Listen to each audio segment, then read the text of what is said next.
Wow, क्या गजब सा निखार आ रहा है आपकी स्किन पर। क्या यूज़ करते हैं आप? बहुत ज़्यादा हेल्दी आपकी स्किन लग रही है। ये चीज़ें सुनने का हमारा बहुत मन करता है। हम चाहते हैं कि हम बिल्कुल अलग से दिखाई दें, एक गजब सा निखार हो हमारी त्वचा पर, बिल्कुल ऐसे हेल्दी सी और पोषण से युक्त हमारी स्किन लगे। आज की वीडियो बहुत इंटरेस्टिंग है, आप सभी बहुत ध्यान से देखिएगा। मैं आज की वीडियो में कुछ ऐसे नियम के बारे में बताऊंगी कि जिन्हें अगर आप सही ढंग से उपयोग में लाएं तो आप खुद देखेंगे कि किस प्रकार से कोई भी बेजान त्वचा में भी बहुत आसानी से आप जान डाल पाएंगे। नमस्कार, मैं वैद्य रुचिका यादव आप सभी का अपने YouTube चैनल आयुर्वेदिक जीवन शैली में हार्दिक स्वागत है।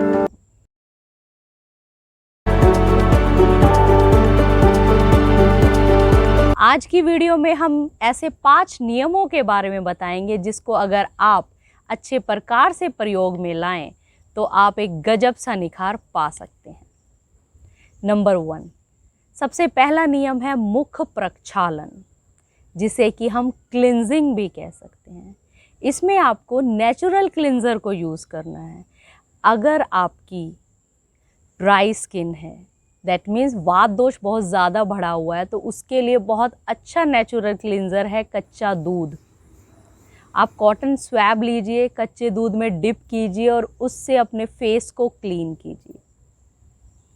फेस को आपको क्लीन भी हमेशा सर्कुलर मोशन में ही करना है। क्यों? क्योंकि अगर आप अदरवाइज़ किसी और डायरेक्शन में अपने चेहरे पे किसी चीज़ को रब करेंगे या उससे क्लीन करेंगे तो क्या होता है, सैगिंग ऑफ स्किन होने का बहुत ज़्यादा चांस रहता है, त्वचा लटकने लगती है। तो यहाँ तो अभी मैंने आपको बताया कि अगर ड्राई स्किन है तो आपको कच्चा दूध का काम करना है। तो कच्चा दूध क्या करेगा? कच्चा दूध पहली बात तो ड्राइनेस ऑफ स्किन को कम करेगा। दूसरी बात, आपकी स्किन के लिए बहुत अच्छा मॉइस्चराइज़र भी है। लेकिन अगर आपकी ऑयली स्किन है तो आपको कच्चे दूध को यूज़ नहीं करना है। तो आप क्या करेंगे, 1/4 बेसन लीजिए, उसके अंदर नींबू का रस डाल के उसे एक बिल्कुल पतला सा घोल बना लीजिए। कॉटन स्वैब लीजिए, उसे उसमें डिप कीजिए और आराम से जेंटली अपनी जो त्वचा है उसको क्लीन कीजिए। क्लीन करने के उपरांत आप 2 से 3 मिनट तक एज इट इज़ अपनी त्वचा को रहने दीजिए और उसके बाद नॉर्मल वाटर से जाके उसे वॉश कर लीजिए। यहाँ तक जो प्रोसीजर हमने किया उससे क्या होगा, हमारी जो स्किन की जो आउटर लेयर होती है जिस पे अगर धूल मिट्टी या थोड़ी बहुत और भी अगर इम्प्योरिटीज़ हैं तो वो सब क्लीन हो जाएंगी। उसके बाद बात आती है स्किन पोर्स की। अब हमें नीचे जाना है, ऊपर की लेयर क्लीन हो गई, अब आ गई स्किन पोर्स की बात। स्किन पोर्स सबसे पहले उन्हें हमें खोलना पड़ेगा। क्यों? क्योंकि उनके अंदर भी इम्प्योरिटीज़ भरी हुई हैं। अगर आप उन्हें अच्छे प्रकार से खोलेंगे दैट मीन्स उनका सरफेस एरिया इंक्रीज़ होगा, इम्प्योरिटी बहुत जेंटल तरीके से बाहर आ जाएंगी। तो स्किन पोर्स को खोलने के लिए बहुत अच्छा है श्वेदन कर्म। यह हमारा दूसरा नियम है। श्वेदन कर्म से अभिप्राय स्टीम देना। आपको क्या करना है, एक भगोने में पानी लीजिए, उसके अंदर क्या करना है, आपको नीम के पत्ते और तुलसी के पत्ते इनको डालकर उस पानी को अच्छे से उबाल लीजिए। उसके बाद आपको स्टीम लेनी है। स्टीम लेते समय आपको अपनी जो आँखें हैं उनको या तो गीले कपड़े से थोड़ा सा कवर कर लीजिए, क्योंकि नेत्रों के लिए जो स्टीम मतलब जो गर्म ऊष्मा जो होती है वो बहुत अच्छी नहीं रहती। उससे बहुत ज़्यादा ड्राइनेस, जलन, ये सब कुछ आँखों में होने लगता है। तो आँखों को आप कवर कीजिए, नॉर्मल पट्टी से भी कवर कर सकते हैं और उसके बाद आपको 5 से 7 मिनट तक आपको स्टीम लेनी है। लेकिन अगर किसी की स्किन पर जलन रहती है, ठीक है, बहुत ज़्यादा मुहासे वगैरह हो रहे हैं, तो उनको जो स्टीम का जो ड्यूरेशन है, श्वेदन कर्म का जो ड्यूरेशन है वो 2 से 3 मिनट कर लेना चाहिए। 2 से 3 मिनट तक ही आप बस स्टीम लेंगे और उसके उपरांत उसे बंद कर देंगे।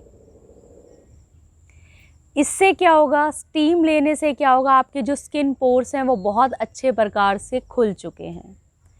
अब बात आती है तीसरे नियम की। अब हमें उन स्किन पोर से जो इम्प्योरिटीज़ हैं उनको बाहर निकालना है। उसके लिए तीसरा नियम है उबटन, जिसे हम क्या बोल सकते हैं, exfoliation of the dead cells of skin. उन इम्प्योरिटीज़ को निकालना है, जो आपकी डेड सेल्स हैं उनको खुरच के निकालना है। खुरच के निकालने का मतलब है कि उन्हें जेंटल तरीके से बस वहाँ से हटाना है।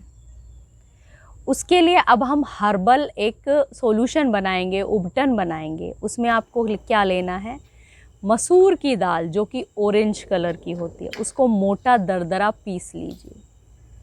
आधा चम्मच मसूर की दाल, उसमें आधा चम्मच बेसन और थोड़ा सा गुलाब जल डालकर उसका सेमी सॉलिड सा आप पेस्ट बना लीजिए। सेमी सॉलिड पेस्ट बनाने के बाद उसे आपको जेंटली अपनी उंगलियों से रब करना है चेहरे पर। चेहरे पे आपको रब करना है सर्कुलर मोशन में, ठीक है। आप इसको 5 से 7 मिनट तक बिल्कुल जेंटल अपने हाथों से उसको फेस पे रब कीजिए। धीरे धीरे क्या होगा, जितनी भी डेड सेल्स हैं वो सब हटने लगेंगी। स्किन पोर्स में जितनी भी आपकी इम्प्योरिटीज़ हैं वो सब भी हटने लगेंगी।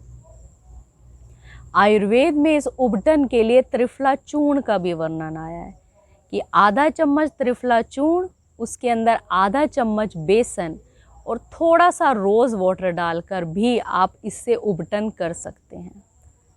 क्यों? क्योंकि जो त्रिफला चूर्ण होता है उसमें एंटी इन्फ्लामेटरी प्रॉपर्टी होती है।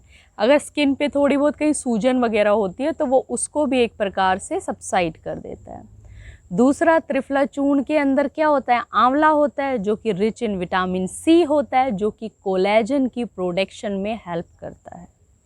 कोलेजन मीन्स हमारी जो सेल्स होती हैं उनकी प्रोडक्शन में एक प्रकार से हेल्प करता है। अब आपका यहाँ तक प्रोसीजर ख़त्म हो गया। अब बात आती है नंबर 4 नियम की। 4 नियम का इम्प्योरिटी सारी हट चुकी हैं, जो स्किन पोर्स हैं वो खुल चुके हैं। अब बात आती है उन स्किन पोर्स को न्यूट्रिशन देने की। आप उसमें पोषक तत्वों को डालिए। आपकी जो स्किन की जो त्वचा है वो एक प्रकार से उसकी जो सेल हैं वो उनको एब्जॉर्ब करेगी और अपना पोषण वहाँ से लेगी। उसके लिए चौथा नियम है अभ्यंग, जिसे कि हम मसाज भी बोलते हैं। इसमें आप ऑलिव ऑयल, आलमंड ऑयल, इनका भी यूज़ कर सकते हैं, because they are very rich in the vitamin E, जो कि बहुत अच्छा अपना कार्य करता है स्किन के ऊपर। आयुर्वेद में अभ्यंग के लिए बहुत अच्छा तेल है जिसका नाम है कुमकुमादि तैलम। कुमकुम से अभिप्राय है केसर। आपने खीर में, गुलाब जामुन में केसर खाया होगा, लेकिन यहाँ केसर का बहुत अच्छा रिजल्ट्स है कॉम्प्लेक्शन को एनहांस करने में। तो कुमकुमादि तेल में केसर, मुलट्ठी, खस, ये सारे इंग्रेडिएंट पड़े हुए हैं। तो आपको कुमकुमादि तेल को कैसे यूज़ करना है, आप 5 से 6 उसकी ड्रॉप्स को हथेली पर लीजिए और धीरे धीरे जेंटल अपने चेहरे पर मसाज करना शुरू कीजिए। मसाज को आपको सर्कुलर मोशन में ही करना है। इससे क्या होगा, देखिए, ब्लड सर्कुलेशन बढ़ेगा, साथ में जितनी भी हमारी फेशियल मसल्स होती हैं वो सब रिलैक्स हो जाएंगी। तो बहुत अच्छा आपका इफ़ेक्ट आएगा। साथ ही साथ इसमें जो केसर है वो क्या करता है, जैसे हमारे अगर किसी को पिगमेंटेशन की शिकायत है तो उसको भी धीरे धीरे ठीक करता है। लेकिन अगर किसी की बहुत ज़्यादा ही सेंसिटिव स्किन है तो उसे कुमकुमादि तैलम को यूज़ करने से पहले उसका एक छोटा सा पैच टेस्ट कर लेना चाहिए। आप स्किन के किसी और हिस्से पे थोड़ा सा एक आधा ड्रॉप डाल के और उसको रब करके देखिए। वैसे आई एम डैम श्योर कि उसका कोई साइड इफ़ेक्ट नहीं होता, लेकिन अगर किसी की बहुत ज़्यादा सेंसिटिव स्किन है तो उसको पैच टेस्ट कर लेना चाहिए। अब इसके द्वारा क्या हुआ, आपने 5 से 7 से 10 मिनट तक ही अपना अभ्यंग करना है। अभ्यंग करने से स्किन पोर्स को न्यूट्रिशन मिला, आपकी जो स्किन की सेल्स हैं उन्होंने सारा का सारा न्यूट्रिशन एब्जॉर्ब कर लिया। अब उसके बाद आती है पोर्स को बंद करने की। टाइटनिंग ऑफ स्किन की। उसके लिए 5वां नियम है लेप, जिसे कि हम फेस पैक भी कह सकते हैं। इसमें आपको क्या करना है, सबसे पहले आपको लेना है सफ़ेद चंदन। सफ़ेद चंदन को आपको सिल पर थोड़ा सा पानी डालकर घिस लेना है। उसके साथ साथ आपको लेना है नीम की छाल। आप जितना पुराना नीम होगा और उसकी छाल लेंगे वो उतनी ज़्यादा ही इफ़ेक्टिव होगी। जितनी ज़्यादा पुरानी नीम की छाल होगी वो उतनी ज़्यादा ब्लैकिश और डार्क ब्राउन कलर की होगी। उसकी छाल को लीजिए, उसको भी वेट कीजिए और उसको धीरे धीरे घिस लीजिए। घिसने के उपरांत उसमें थोड़ा सा चुटकी भर आपको हल्दी डालना है। इस फेस पैक में 3 चीज़ें हो गई अभी तक, सफ़ेद चंदन, नीम की छाल और साथ में हल्दी पाउडर। और इसमें थोड़ा सा आप 2 से 3 ड्रॉप गुलाब जल को मिक्स कर और उसका फेस पैक अपने चेहरे पर लगाइए। इस फेस पैक को आपको 15 से 20 मिनट तक लगाकर रखना है। जब वो भली प्रकार से सूख जाए, सूखने के उपरांत आपको चेहरे को साफ कर लेना है। इन नियमों के करने से आप खुद पाएंगे कि किस प्रकार से आपकी जो त्वचा है उनमें एक अलग सा निखार है। आपको बहुत ज़्यादा एक मानसिक संतुष्टि भी मिलेगी अपने चेहरे पे एक इस प्रकार का निखार देखकर। ये सारी बातें आई कि हमें एक्सटर्नली क्या क्या करना चाहिए, जिससे कि हमारी स्किन क्या है उसको पोषण भी मिला, उसको हाइड्रेशन भी मिला, ये सब कुछ हुआ। अब बात आती है इंटरनली बहुत अच्छा है कि आप कम से कम 8 से 10 गिलास पानी पीजिए। पूरे दिन में 8 to 10 glasses of water per day आपको लेना चाहिए। प्रॉपर और हाइड्रेशन के लिए आप कोकोनट वाटर लीजिए, नींबू का पानी लीजिए, इन सब को आप ले सकते हैं, जिससे कि आपकी जो स्किन है वो हमेशा हाइड्रेटेड रहेगी। अभी जो मैंने आपको 5 नियम बताए उनको आपको किस समय में प्रयोग करना चाहिए और सप्ताह में कितनी बार करना चाहिए वह भी बताना चाहूँगी। मिनिमम आपको सप्ताह में 2 बार इन 5 नियमों का पालन करना ही चाहिए। और प्रतिदिन आप रात को सोने से पहले क्लिंजिंग कर सकते हैं एक नेचुरल कच्चे दूध से। अब इन प्रोसीजर को 5 के 5 नियम को हमें रात्रि में सोने से पहले ही प्रयोग में लाना चाहिए। क्यों? क्योंकि ये करने के उपरांत जब हम 6 से 7 घंटे सोते हैं तो उससे क्या होता है, हमारी जो सेल्स होती हैं उनको एक प्रकार से रीजनरेट होने का टाइम मिल जाता है।